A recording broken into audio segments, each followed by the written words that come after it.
The kingdom of Aurelia was a land of breathtaking beauty, where golden fields swayed in the wind, crystal clear rivers reflected the sky, and towering castles stood as symbols of power and history. But beneath the surface of this seemingly peaceful kingdom, a silent division had been growing for years. One not caused by war, greed, or betrayal, but by something far less expected.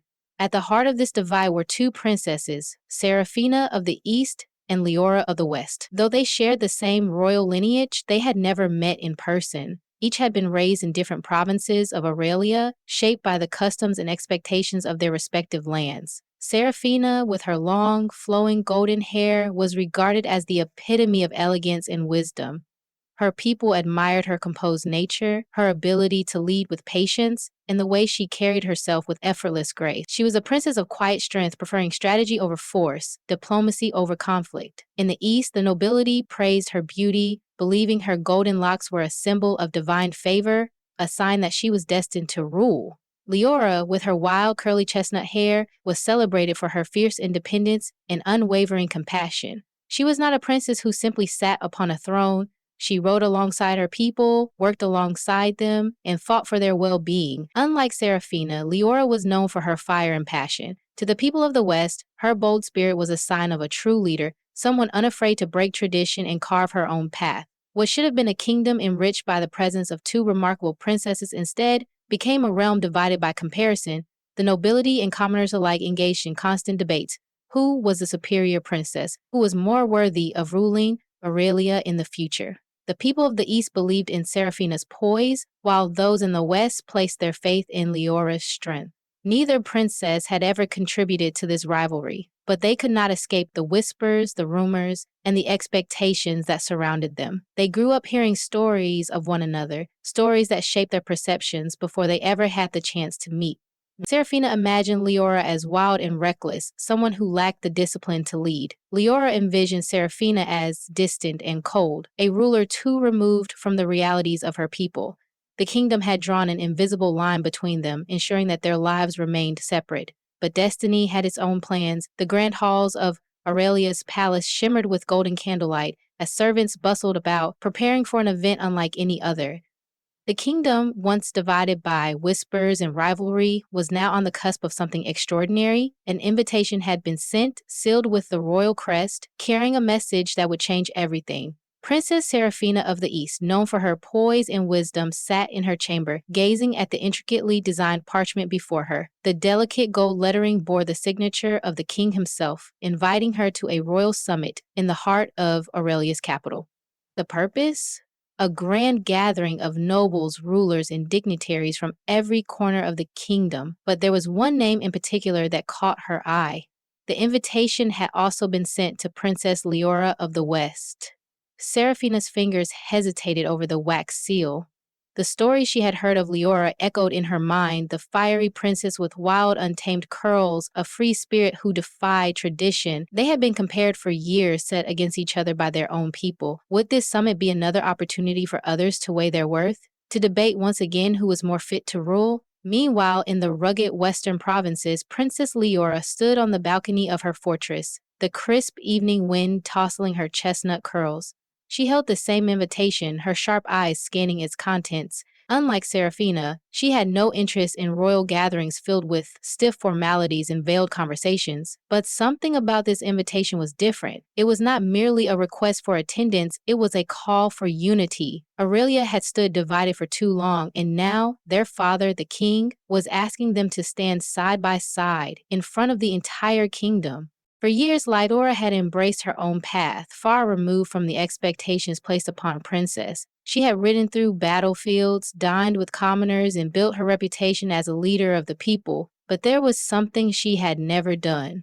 Face Seraphina directly. Their rivalry had always been fueled by the words of others, by the stories spun about them. Would meeting her change everything she had believed? Across the kingdom, nobles whispered in curiosity, what would happen when the two princesses finally stood in the same room? Would their differences be too great to bridge, or would they find a way to mend the fractures that had kept Aurelia divided? As the day of the summit approached, preparations intensified. The grand hall was adorned with banners of both the East and the West. the golden crest of Aurelia shining above all. Dignitaries arrived in elegant carriages, and knights in ceremonial armor stood at attention. The kingdom waited in anticipation, eager to witness history unfold. Two princesses, two legacies, one kingdom holding its breath.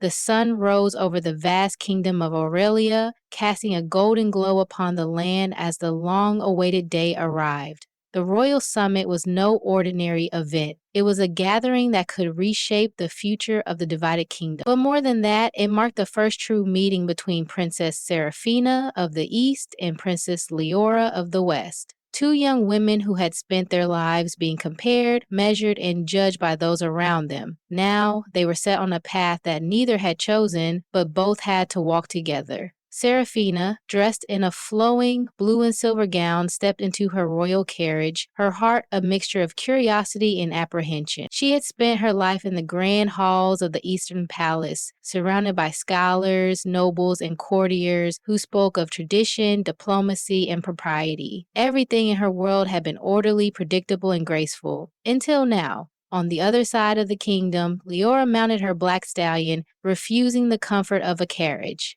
Wrapped in a deep crimson cloak, she felt more at home on horseback, riding through the rugged roads of the West. Unlike Seraphina, she had grown up among warriors and commoners, learning the ways of survival, resilience, and unfiltered truth.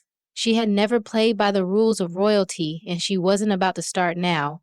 Their journeys began separately, but fate wove them closer with every passing mile.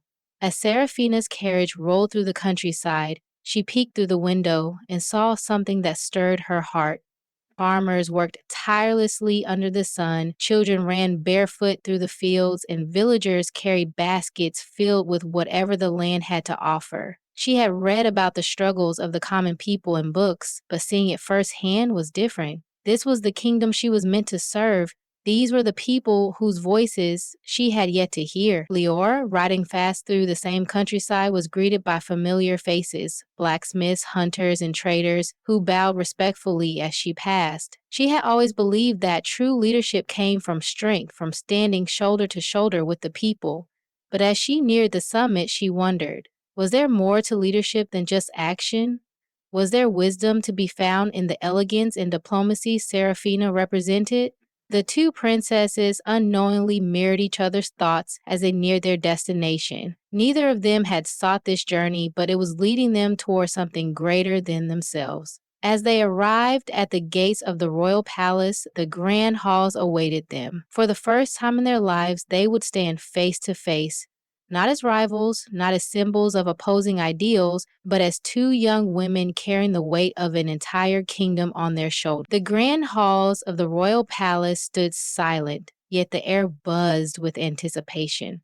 Nobles, warriors, scholars, and commoners alike had gathered, waiting for the moment that would define the future of Aurelia. The kingdom, once fractured by division and whispered rivalries, was at a crossroads, and at the heart of it stood Princess Seraphina of the East and Princess Leora of the West. For years, they had been nothing more than names in each other's world, figures shaped by rumors and expectations. The graceful, poised princess of the East and the fearless, rebellious warrior of the West. Two paths that had never crossed until now. As they stepped into the great hall, the crowd hushed. Their presence alone was a statement. Two women, raised in different worlds, now standing together before the kingdom. Their eyes met for the first time, and in that moment, something shifted. The weight of years of misunderstanding, of whispered comparisons, of assumptions about who they were and who they should be, it all fell away. Seraphina spoke first, her voice carrying the wisdom of diplomacy. She spoke of unity, of the need to bridge the gap between the two halves of the kingdom. She acknowledged that she had spent her life seeing Aurelia through the lens of the royal court, unaware of the struggles beyond the palace walls. Leora, standing strong beside her, spoke of the people, of those who had been ignored for too long, of the warriors and laborers who had kept Aurelia alive through hardship. But she also admitted that leadership was not just about battle and resilience. It was about wisdom, strategy, and understanding the delicate balance of power. They were different, but that difference was not a weakness. It was Aurelia's greatest strength. The court murmured, uncertain at first. Would the kingdom accept this unity? Could centuries of division truly be healed? And then something unexpected happened. A voice rang out from the crowd, an elderly merchant who had traveled between the East and West for decades. He stepped forward, his voice thick with emotion, and declared that he had seen the best and worst of both lands, and for the first time, he had hope that they would no longer be two separate worlds. A young soldier followed, kneeling before the princesses, pledging his loyalty not to one side or the other, but to Aurelia itself. One by one, more voices joined: farmers, nobles, warriors, healers, and scholars. Some hesitant, some filled with conviction, but all realizing the same truth. The kingdom did not need a ruler who would favor one side over the other. It needed leaders who could see the whole of Aurelia, who could embrace both strength and wisdom, tradition and change, diplomacy and courage. And in that moment, a new chapter in Aurelia's history began.